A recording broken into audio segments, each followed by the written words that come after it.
स्वागत है आप सभी का आपके अपने चैनल ऑरेलिया में। मेरा नाम है दीपक। आज हम बात करेंगे फाइलम निडेरिया के एक इंटरेस्टिंग टॉपिक के बारे में जिसका नाम है ऑरेलिया। ये आपके सेमेस्टर का एक इम्पॉर्टेंट टॉपिक है, so we have to discuss it. Okay, so जो ये नोट्स हैं, जो ये PDF नोट्स हैं, ये मैंने डॉक्टर PK सिंह .PDF से डाउनलोड किया हुआ है। तो ये जो नोट्स हैं बिल्कुल क्रिस्टल क्लियर हैं, तो इसमें आपको कोई दो राय नहीं है। ये बहुत अच्छे नोट्स हैं। अगर आपको इसकी PDF लिंक चाहिए तो मैं उसको डिस्क्रिप्शन में पेस्ट कर दूंगा, या फिर मैं आपको पर्सनली भी सेंड कर दूंगा अगर आप कमेंट करेंगे तो। Okay, so let's start about Aurelia. Aurelia को हम लोग ऑरिटा भी बोलते हैं, ठीक। ऑरेलिया को हम लोग ऑरिटा भी बोलते हैं। ये फाइलम सीलेंट्रेटा, क्लास काइना, ऑर्डर सिमेस्टोटेटी और जीनस ऑरेलिया और स्पीसीज इसकी ऑरिटा होती है, ठीक। अब इसके हम डिस्ट्रीब्यूशन की बात करें तो ये जो जीनस ऑरेलिया है ये फाउंड होता है throughout the most of world's oceans, मतलब कि मेनली ये ओशियंस में होता है, मतलब हर एक जहाँ पे समुद्र है जिस जगह पे, वहाँ पे इनकी स्पीसीज पाई जाती है। तो the species of Aurelia or aurita is found along eastern Atlantic coast of northern Europe and western Atlantic coast of northern America, in New England and eastern Canada. ये कहाँ पे पाए जाते हैं? ईस्टर्न अटलांटिक कोस्ट के northern Europe में और western Atlantic coast के नॉर्दर्न अमेरिका, जहाँ न्यू इंग्लैंड और ईस्टर्न कनाडा में पाए जाते हैं। अब इनके हम हैबिटाट की बात करें तो ऑरेलिया या ऑरिटा को हम लोग जेलीफिश या मून जेली के नाम से जानते हैं। It is found in warm and temperate seas. ये वार्म और टेम्परेट सीज में पाया जाता है all over the world. It is an inshore genus. ये हर जगह पाए जाने वाले ऑर्गेनिज्म हैं जो कि वाटर बॉडीज में मेनली पाए जाते हैं। Found in either floating with water currents, ये वाटर करंट्स के साथ फ्लो करते हैं, और फ्री स्विमिंग होते हैं by concentration movement of its bell, मतलब जो इनकी एक बेल शेप की एक क्या बोलते हैं फ्लैजिलेटेड एक स्ट्रक्चर होता है जिसकी वजह से ये वाटर करंट के अगेंस्ट कंसंट्रेशन पे मूव कर सकते हैं। ये मेनली कार्निवोर होते हैं और फीड करते हैं स्मॉल एनिमल्स को with the help of their oral arms. इनकी ओरल आर्म्स की हेल्प से ये फीड करते हैं स्मॉल एनिमल्स को। It respond to various stimuli in most active in diffuse light. ये वेरियस स्टिमुलाई को रिस्पॉन्ड करते हैं कब? जब इनके ऊपर एक्टिव लाइट डिफ्यूज करती है, मतलब कि जब ये डायरेक्ट कांटेक्ट में होते हैं लाइट के, ठीक। अगर हम इनकी एक्सटर्नल मॉर्फोलॉजी की बात करें, मतलब जो हमें इनकी एक्सटर्नल अपीयरेंस है वो हमें कैसे दिखते हैं, अगर हम उसके बारे में बात करें तो jellyfish is not a true fish, मतलब जो इनको जेलीफिश हम बोलते हैं, it's not a true fish. मतलब अब इनको जेलीफिश क्यों बोलते हैं? It is called jellyfish due to its jelly like structure. इनको जेलीफिश इसलिए कहा जाता है क्योंकि इनके पास जेली लाइक, मतलब इनका जो स्ट्रक्चर होता है वो एकदम जेली की तरह होता है, और ये फ्लोट करते हैं इन लाइक अ फिश, मतलब ये फिश के तरह, जैसे एक फिश तैरती है पानी में, उसी की तरह ये फ्लोट करते हैं। अगर हम इनकी शेप और साइज़ की बात करें तो Aurelia has its soft umbrella shaped body. इनकी अम्ब्रेला शेप की बॉडी होती है विद 4 रेड और purple horse shoe shape gonads. जो ये आपको ये दिख रहे हैं, दीज आर द गोनाड्स। क्या है ये? Gonads on its upper surface, इसकी अपर सरफेस पे, and 4 long narrow oral lobes hanging downwards for lower surface. और ये जो है these are the oral arms, जो कि इनकी डाउनवर्ड सरफेस या लोअर सरफेस को बनाते हैं। It has a convex aboral surface. Convex का मतलब हो गया इस तरह से, इनकी ओरल सरफेस कॉन्वेक्स होती है या exumbrellar surface, and a concave oral subumbrellar surface, ठीक। इनके पास convex aboral and concave oral होती है oral surface. The body of Aurelia is transparent. इनकी बॉडी ट्रांसपेरेंट होती है and bluish white in colour. Bluish और white colour की होती है इनकी बॉडी, ट्रांसपेरेंट या फिर ब्लूइश या वाइट कलर की होती है। माउथ और ओरल आर्म्स की बात करें तो द सेंटर ऑफ सब अम्ब्रेलर surface bears a short and inconspicuous manubrium. इनके जो सब अम्ब्रेलर सरफेस, मतलब यहाँ वाले सरफेस पे कुछ इनकॉन्स्पियस मैनिब्रम होते हैं at the distal end of manubrium, मतलब डिस्टल एंड मतलब पीछे वाले एंड पे मैनिब्रम के एक स्क्वायर माउथ होता है, ठीक। मतलब स्क्वायर शेप का एक माउथ होता है, कहाँ पे? डिस्टल एंड ऑफ मैनिब्रम, ठीक। And form the each corner of square mouth, और इससे मैनिब्रम से ये माउथ के सारे कॉर्नर्स को बनाता है एक स्क्वायर माउथ, ठीक। Long tapering fired delicate process, जिसे हम ओरल आर्म्स बोलते हैं, जो कि नीचे की तरफ लटकी हुई होती है। These arms have ciliated grooves which lead into mouth, और इनके पास कुछ सिलिएटेड ग्रूव्स होती हैं जो कि इनके माउथ के फॉर्मेशन में हेल्प करती हैं। Also the edges of groups consist nematocyst, और जो इनकी जो ग्रुप्स होते हैं इनके एज पे हमारे निमेटोसिस्ट होता है। और the ready along which the oral arms lie called पर एडी, मतलब जहाँ पे ये ओरल आर्म्स होती हैं उस रेडी को हम लोग पर रेडी बोलते हैं। और मिडवे बिटवीन टू पर एडी, मतलब दो पर एडी के बीच में एक इंटर रेडी होता है। और फाइनली बिटवीन पर एडी और इंटर रेडी एक एड रेडियस होता है। ठीक, मैंने क्या बोला कि जो क्या बोलते हैं दो क्या पर एडी जो होता है उनके बीच में एक इंटर रेडी होता है, और एक इंटर रेडी और एक पर रेडी के बीच में एक एड रेडियस होता है। ठीक, हम सब जेनाइटल पिट्स की बात करें तो each of the interradius bears a circular aperture on the सब अम्ब्रेलर सरफेस। सब अम्ब्रेलर सरफेस पे एक इंटर रेडियस होता है जो कि एक सर्कुलर अपर्चर में हमें शो होता है, और वही होता है इनका सब जेनाइटल पिट। अगर हम गोनाड्स की बात करें तो just above the genital pit, genital pit के जस्ट अबव एक हॉर्स शेप का, मैंने आपको दिखाया था कि जो पर्पल और रेड कलर का था, that horse shaped gonads the. आगे अगर हम बात करें फर्टिलाइजेशन के बारे में तो the spermatozoa after being released from the body through the outgoing water current swim about it and till reach the ओवा, मतलब जो स्पर्मेटोजोआ है वो वाटर करंट के थ्रू कहाँ पे ओवा के पास पहुँच जाता है। The ova is fertilized in the stomach of the female, जो ओवा है वो फर्टिलाइज होता है in the stomach of female. और ऑल्सो द ओरल आर्म्स, या फिर ओरल आर्म्स या फिर स्टमक में ये फर्टिलाइज हो जाता है। दस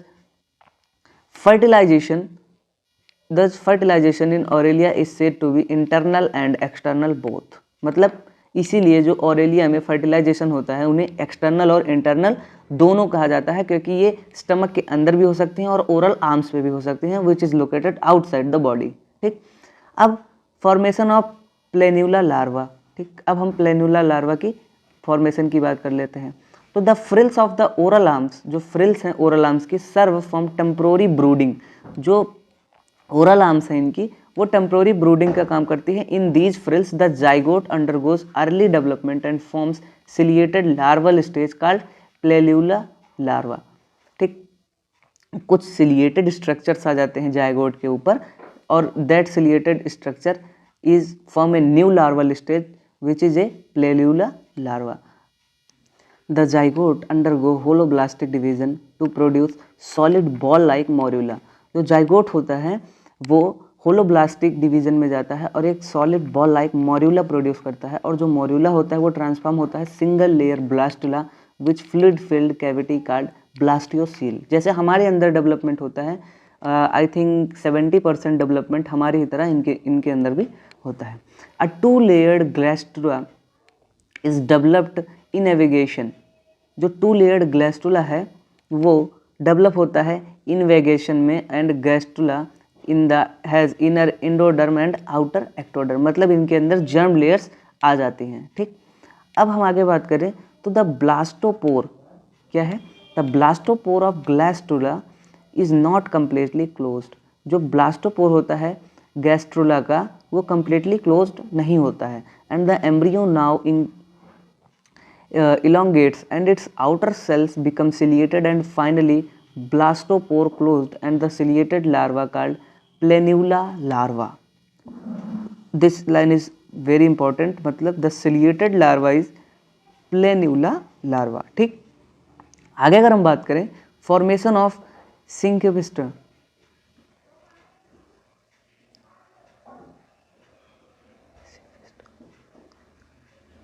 आगे अगर हम बात करें फॉर्मेशन ऑफ साइफोस्टोमा, क्या formation of scyphistoma. The ciliated planula larva after short free swimming existence attach itself to a substratum by oral end, by aboral end. Aboral end के तरफ से जो सिलिएटेड प्लेन्यूला लार्वा होता है वो short और free living existence से attach हो जाता है इटसेल्फ, मतलब अपने आप को अटैच कर लेता है सबस्ट्रेटम से, and after the attachment the cilia of the larva are lost. मतलब अटैचमेंट के बाद जो सिलिया होती है लार्वा की वो लॉस्ट हो जाती है, and mouth opens at the oral and, और जो माउथ होता है वो ओरल एंड की तरफ ओपन हो जाता है, and the larva now elongates get metamorphosed into a small template shaped polyp. और ये जो मेटामॉर्फ होके जो ये लार्वा है ये ट्रम्पेट शेप का पॉलिप बनाता है, और ये टेंटिकल्स जो हैं वो develop around the mouth and mouth become square in outline at its edges become elongated to form a short manubrium. ठीक, आगे अगर हम बात करें, now the larva looks like a trumpet shaped hydra and it's called the hydrobeta या young Cyphistoma। ठीक, Cyphistoma feeds and grow in size and survive in this stage and for several months। मतलब जो Cyphistoma है वो stage several months तक चलती है and it is now so budding and bud evolutionary separate from the parent। मतलब जो बड होता है वो लास्ट में जो पेरेंट बॉडी है उससे सेपरेट हो जाती है, मतलब कई महीनों के बाद। मतलब जो साइफोस्टोमा स्टेज है दैट इज क्या बोलते हैं, कई महीनों तक चलती है। अगर हम आगे बात करें formation of ephyra, the formation of ephyra from scyphistoma is called process of strobilation. क्या? Process of strobilation. In the autumn and winter, autumn और विंटर सीजन में जो साइफोस्टोमा होता है वो undergoes strobilation and the scyphistoma display develops series ring transverse constrictions and these contractions gradually deepen and organism now resemble a pile of a minute disc placed one over other। At this stage the cyphostoma with segmented body called strobili and each of the segments called ephyra larva। ठीक, the ephyrae are connected with one another by muscular strands and the ephyrae grow by the muscular strands break at the interval and then ephyrae are pinched off one by one and the pinched ephyrae swim away as a little jellyfish। तो मतलब ये पूरी processes होती हैं। when is abundant and temperature is low, when is abundant and temperature is low several ephyrae are released at a time and this is called polydisc strobulation। ये बहुत important है कि when is abundant and temperature is low, मतलब जो इम्फ्रे हैं वो abundant होते हैं और जो टेम्परेचर है वो लो होता है, तो कई सारे इम्फ्रे जो हैं वो रिलीज हो जाते हैं एक ही टाइम पे and this process is known as polydisc strobilation. ठीक, जबकि when the food is limited, और जब फूड जो होता है वो लिमिटेड होता है and the temperature is high only a single ephyra is released at a time and this is called monodisc strobilation. मतलब जब उनकी जो कंडीशन है वो अच्छी रहेगी, मतलब इन्वायरमेंट अच्छा रहेगा उनके एडेप्टेशन के अकॉर्डिंग, तो वो एक साथ कई सारे इम्फ्रे को रिलीज करेंगे एंड दैट प्रोसेस इज पॉलीडिस्क स्ट्रोबुलेशन। और अगर उनके जो इन्वायरमेंटल कंडीशंस हैं वो सही नहीं रही तो वो सिर्फ एक ही इम्फ्रे को रिलीज करेंगे, दैट प्रोसेस इज मोनोडिस्क स्ट्रोबुलेशन। अब जो इम्फ्रा होता है हम उसके बारे में बात कर लेंगे। तो इम्फ्रा होता है a newly released ephyra is microscopic gelatinous creature. This creature has well developed tetramerous symmetry. इसके पास वेल डेवलप्ड टेट्रामेरस सिमेट्री होती है और the edges of its umbrella body has 8 bifid lobes separated by 8 deep adrial indentation or clefts। The distal end of each lobe are deeply notches to form a pair of lappets which are sensory in nature। The space between two lappets has a short tentacle which is the future tentaculocyst। ठीक, जैसे हमने जो पढ़ा था टेंटिक्यूलोसिस्ट वो किससे बनता है? Two lappets has short tentacle. जो दोनों लैपेट्स होते हैं उनके पास कुछ शॉर्ट टेंटिकल्स होते हैं और वही जाके टेंटिक्यूलोसिस्ट बना देते हैं। और ephyra also process manubrium has 4 edge mouth. Ephyra swim actively in sea water and feed on small organism like protozoans. जो एम्फायरा होता है हम इसके बारे में देख लेते हैं। जो एम्फायरा होता है वो सी वाटर के मतलब अगेंस्ट द कंसंट्रेशन मूव करता है और स्मॉल ऑर्गेनिज्म को फीड करता है जैसे कि प्रोटोजोन। ठीक, the lappets have in capturing. जो लैपेट्स होते हैं वो हेल्प करते हैं capturing the prey and transferring the prey to the mouth. एंड मेटामॉर्फोसिस की अगर हम बात करें, as the growth process the mesoglea increases enormously and the 2 layers endoderm fuse to form solid gastrodermal lamella except in the region of gastrovascular canals। and with the appearance of numerous marginal tentacles and 4 oral arms, Amphira is finally transformed into adult Aurelia। तो ये था हमारा पूरा Aurelia का topic. अब हम एक बार इसकी जो लाइफ साइकिल है उसको डायग्राम के अकॉर्डिंग समझेंगे तो हमें ज़्यादा मज़ा आएगा और समझ भी लेंगे हम अच्छे से। हम यहाँ से स्टार्ट करते हैं, ये तो सिर्फ आधे मिनट का ही होगा, तो एक बार हम देख लेते हैं। यहाँ से स्पर्म आया और यहाँ से ओवा आया, ठीक। इधर से स्पर्म आया, इधर से स्पर्म आके यहाँ पे चला गया ओवा के पास, मतलब फीमेल मेड्यूसा के पास। यहाँ पे इनका जाइगोट बना, इन्होंने जाइगोट रिलीज किया, फिर यहाँ पे 2 सेल्ड स्टेज, फिर 4 सेल्ड स्टेज, फिर ब्लास्टुला, फिर फ्री स्विमिंग प्लेक्यूला लार्वा, फिर प्लेन्यूला सेटल डाउन हो गया, फिर यंग स्किपोस्टोमा, फिर यंग स्ट्रॉबिला, फिर एडल्ट स्ट्रॉबिला, और ये जो है दीज आर द बडिंग एम्फेरे, ये दिस वन, एंड इसके बाद ये फ्री एम्फरे बन जाते हैं और इसके बाद ये फिर से मेडूसा फॉर्म कर लेते हैं। मतलब this is the life cycle of Aurelia, ठीक।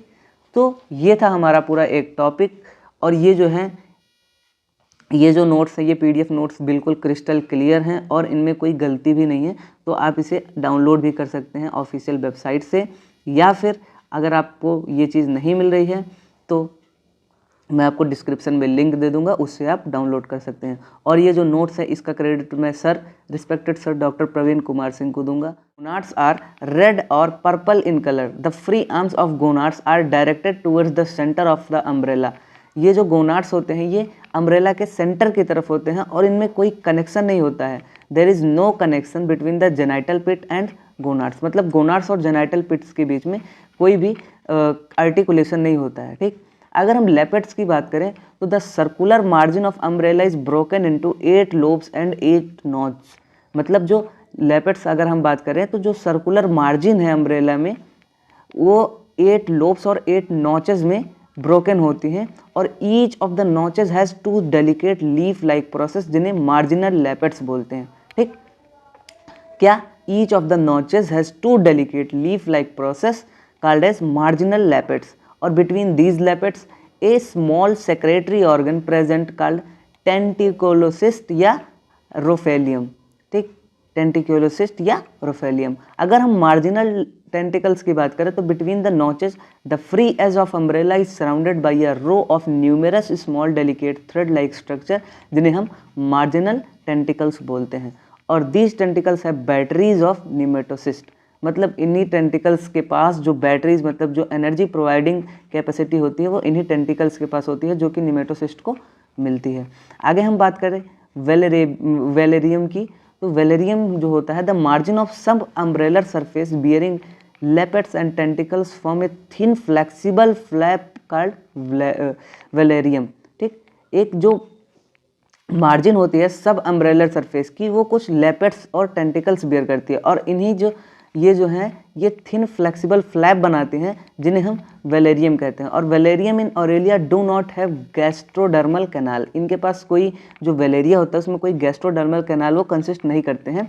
रनिंग इनटू इट, मतलब नॉर्मली इनके अंदर जो है वो सिर्फ क्या बोलते हैं एक पैसेज के फॉर्म में होते हैं। And so it is called pseudovelum, मतलब ये स्यूडो है मतलब फाल्स वेलम है, मतलब वो अपना काम खुद नहीं करते हैं। जैसे कि एक वेलेरियम का जो सही काम है that is the gastrodermal canals बनाना होता है, लेकिन वो स्यूडोवेलम है, मतलब वो काम वो खुद नहीं करता है, ठीक।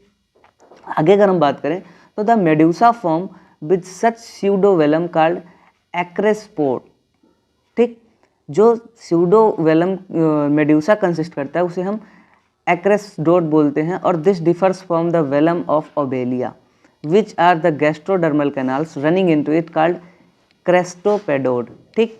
The velum of Obelia is a true velum, जो ओबेलिया में वेलम होता है that is the true velum, और the medusa form with true velum is called as craspedote medusa. क्या? Craspedote medusa.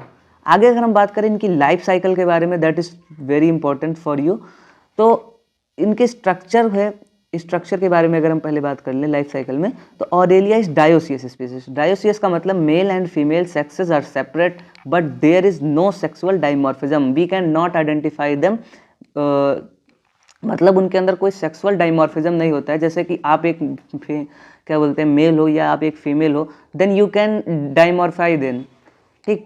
लेकिन हम इन्हें डाइमॉर्फिज्म मतलब इनमें कोई सेक्सुअल डाइमॉर्फिज्म नहीं हो सकता है। हम इनकी एक्सटर्नल अपीयरेंस को देख के ये डिटरमाइन नहीं कर सकते हैं कि दैट स्पीसीज इज मेल और दैट इज फीमेल, ठीक।